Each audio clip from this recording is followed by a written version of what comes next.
Good morning, Taylor. How are you doing? Good morning. I'm doing great. Thank you for asking. Wow, you speak unbelievably in tune. I mean, I'm a radio Oh, guy. I do voiceover work for commercials. When I hear a great voice, it's like, all right, you're hired. oh, thank you so much.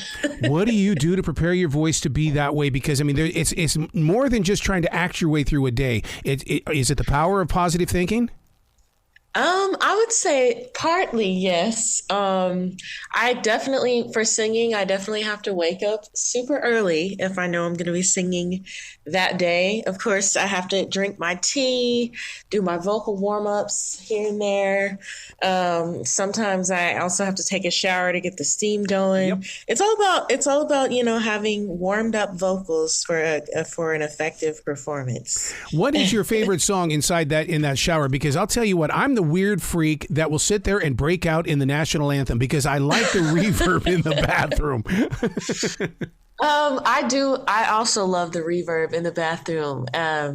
I say my song changes, but right now it's Happy by Pharrell. It's got to be No something way. upbeat to get me Wow. energized. Wow. Pharrell is that man with that four beat, man. Bum, bum, bum. I mean, everything he was doing was bum, bum, bum. And it was like, I got to have more of that bum, bum, bum. Yes, that's his signature. That's his signature style right there. Wow. Wow. So now, one of the things that we do, people don't understand about what we do with our vocals is the fact, I mean, I know that you say that you had the tea, but I'm not hearing anybody say they're using the electrolytes to make sure that their body is protected so their vocals will have a place or a foundation. That is true. That is true. Electrolytes are extremely important because we've got to have the energy when we're up there on stage. Most definitely. Now, is it true that you're a session performer?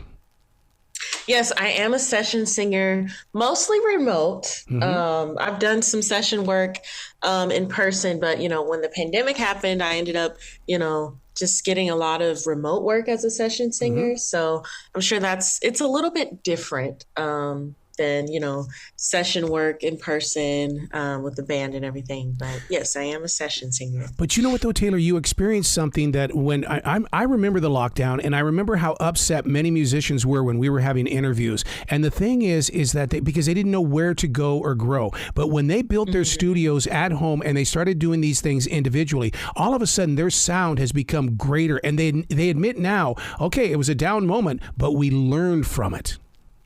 Most definitely. I was actually a student at Berklee when, the shutdown and everything happened. So for me, it's kind of like that kind of altered the reality of what my career might potentially look like. So we, as students, we kind of had to be innovative and, discover different things. So remote work for us kind of had to become a necessity. We had to adapt to the changes and, be open to the different opportunities that would be able to come to us as, artists and musicians. I got to tell you, I have a huge love for anybody that's from Oklahoma City. And the reason being is because when I was a punk little kid, I would scan that AM radio dial and I came across KOMA out of Oklahoma City. I am in radio 44 years strong because of Oklahoma City. Oh, wow. Congratulations. There's just something about Oklahoma City and the way that music was coming out of there that I always believed that there had to have been a great music scene. Look at you. Look at you. Are you not proof of that? Thank you so much. Thank you. I know with Oklahoma, most of our, music scene and the greats that come from here are, the country greats. But with me being an R&B artist, we're coming up. We're coming up as well. Oklahoma's got some great talent here. If you knew how many artists, these up-and-comers that I'm talking to that are trying to revive that R&B sound, my God, you are right there in the center of a movement that's taking place. Wow. Thank you so much. To be a part of that, though, that means you have to become a student as well because it's changed just a little bit. It's like jazz these days is the new funk to me. So if I can get some more R&B to get into that funk, oh, my God. I agree. I agree for sure. R&B has definitely evolved into a different type of sound, but I feel like, you can't just call R&B, one thing, Right. there's R&B trap, there's R&B Yep. funk, there's R&B pop. It's just, so many different sectors.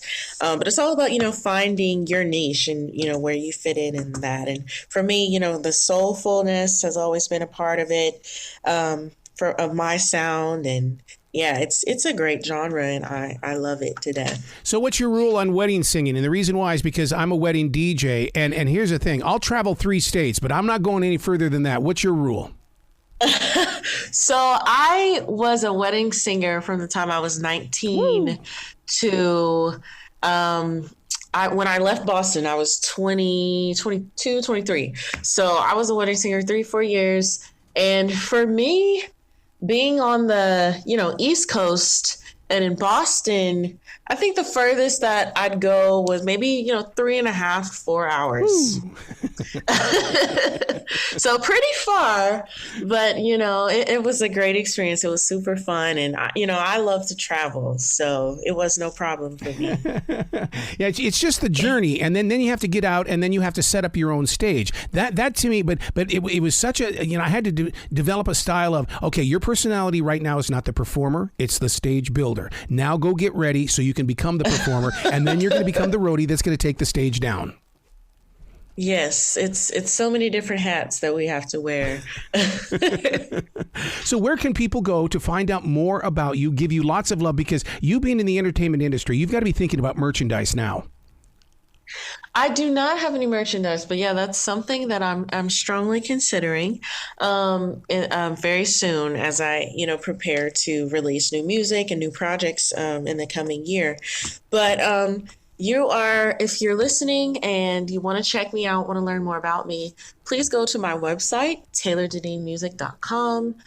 You can also check out my music on all streaming platforms. Just search my name, Taylor Deneen.